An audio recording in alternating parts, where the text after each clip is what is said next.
రాజకీయాల్లో ఎప్పుడు ఏం జరుగుతుందో ఎవరికీ తెలియదు. ఏ పార్టీలు ఎప్పుడు కలుస్తాయో, ఏ పార్టీలు ఎప్పుడు విడిపోతాయో ఎవరూ చెప్పలేరు. తెలంగాణలో 2019లో పోటీ విషయమై దాదాపు చాలా స్పష్టంగా ఉంది. అనూహ్య నిర్ణయాలు లేకుంటే దాదాపు అన్ని పార్టీలు వేర్వేరుగా పోటీ చేసే అవకాశం ఉంది. ఏపీలో మాత్రం ఎప్పుడు ఏం జరుగుతుందో అర్థం కాని పరిస్థితి నెలకొంది. ఎవరు ఎవరితో కలుస్తారు, ఇప్పుడున్న టీడీపీ బీజేపీ వచ్చే ఎన్నికల్లోనూ కొనసాగేనా అనే అంశంపై స్పష్టత లేదు. పై స్థాయిలో సంబంధాలు బాగున్నాయని చెప్తున్నారు, కానీ మాటల్లోని స్నేహం చేతల్లో కనిపించడం లేదని అంటున్నారు. ఆంధ్రప్రదేశ్ సీఎం చంద్రబాబుకు దాదాపు ఏడాది తర్వాత ప్రధాని మోడీ అపాయింట్మెంట్ దొరికింది. పోలవరం, కాఫర్ డ్యాం, ప్రత్యేక ప్యాకేజీ తదితర అంశాలపై కేంద్రంపై టీడీపీ తీవ్ర అసంతృప్తితో ఉంది. మరోవైపు కేంద్రం అన్ని రకాలుగా సహాయ సహకారాలు అందిస్తోందని, వాటిని టీడీపీ తమ ఖాతాలోకి వేసుకుంటోందని, కేంద్రానికి మంచి పేరు రాకుండా చేస్తోందని బీజేపీ నేతలు ఆరోపిస్తున్నారు. తాజాగా సిపిఐ నారాయణ చేసిన వ్యాఖ్యలు అనుమానాలకు తావిస్తున్నాయి. మళ్ళీ టీడీపీ లెఫ్ట్ పార్టీలు జతకట్టనున్నాయా, దీనికోసం ఎవరైనా పనిచేస్తున్నారా అనే చర్చ సాగుతోంది. గతంలో టీడీపీ లెఫ్ట్ పార్టీలు కలిసి పనిచేశాయి, ఇప్పుడు పనిచేస్తాయా అనేది వేచి చూడాలి. అయితే నవ్యాంధ్రకు కేంద్రం అండ అవసరం కాబట్టి టీడీపీ ఏం చేస్తుందనేది ఆసక్తికరమే. మరోవైపు బీజేపీలోని కొందరు నేతలు కూడా ఏపీలో ఎదిగేందుకు ఒంటరిగా పోటీ చేయడమే ఉత్తమం అని భావిస్తున్నారు. ఆ దిశగా చర్చ సాగుతుండగానే సిపిఐ నారాయణ సీఎం చంద్రబాబు నాయుడును పొగట్టం ఆసక్తిని రేపుతోంది. జనసేన అధినేత పవన్ కళ్యాణ్ కారణంగా మళ్ళీ టీడీపీ లెఫ్ట్ మధ్య ఏమైనా పొత్తు పొడిచే అవకాశాలు ఉన్నాయా అనే చర్చ సాగుతోంది. అందుకు పలు కారణాలు కూడా ఉన్నాయి. విభజన హామీల నేపథ్యంలో కేంద్రంలోని బీజేపీపై టీడీపీ ఆగ్రహంగానే ఉందని చెప్పొచ్చు. ప్రత్యేక హోదా ఇచ్చే అవకాశం లేదు. ఇలాంటి పరిస్థితుల్లో 2019లో గెలుపు కోసం చంద్రబాబు బీజేపీని పక్కన పెట్టి తన దారి తాను చూసుకునే అవకాశాలు లేకపోలేదని అంటున్నారు.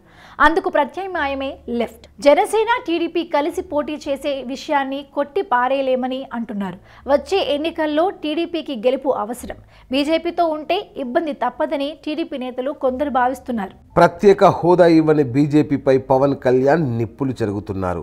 ఆయన అవసరం కూడా అవసరమే. ఇలాంటి పరిస్థితులలో బీజేపీని వదిలేసి పవన్ లెఫ్ట్ తో జత కట్టడమే మంచిదని టీడీపీ నేతలు భావించినా ఆశ్చర్యం లేదని అంటున్నారు. మరోవైపు జనసేనతో జత కట్టాలని లెఫ్ట్ కోరుకుంటుంది. మొత్తానికి పవన్ కళ్యాణ్ ఫ్యాక్టర్ మళ్ళీ టీడీపీ లెఫ్ట్లను దగ్గరకు చేసిన ఆశ్చర్యం లేదని వారు అంటున్నారు. సిపిఐ నారాయణ గురువారం చంద్రబాబుపై ప్రశంసలు కురిపించి మోడీపై విమర్శలు గుప్పించిన విషయం తెలిసిందే. కొత్త రాజధాని ప్లాన్ సూపర్ అన్నారు. సచివాలయం సహా అన్ని ప్రాంతాలు తిరిగానని చెప్పారు. 60-70 ఏళ్ల వరకు ఇక ఇబ్బంది లేదన్నారు.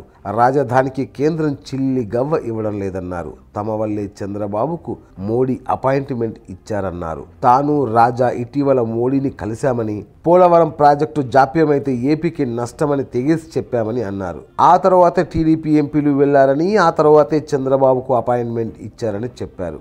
రాజధాని శంకుస్థాపనకు వచ్చి మోడీ మట్టి కొట్టుకుపోయారని నారాయణ మండిపడ్డారు. హోదా లేదు, అమరావతి లేదు, రాజధాని లేదని మండిపడ్డారు. చంద్రబాబుకు మోడీ 3 నామాలు పెట్టారని ఎద్దేవా చేశారు.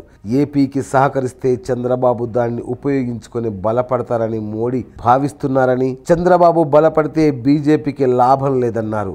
ఏపీలో తామే బలపడాలని బీజేపీ కోరుకుంటుందన్నారు. ఏపీ విషయంలో మోడీ కుట్రపూరితంగా వ్యవహరిస్తున్నారన్నారు. చంద్రబాబు నాయుడు ఒకప్పుడు కేంద్రంలో చక్రం తిప్పారని, కానీ ఇప్పుడు ఆ పరిస్థితి లేదని నారాయణ అన్నారు. మోడీకి చంద్రబాబు, వైసీపీ అధినేత జగన్ ఎందుకు భయపడుతున్నారని ప్రశ్నించారు. దానికి బదులు జైలుకు పోవడమే మంచిదన్నారు.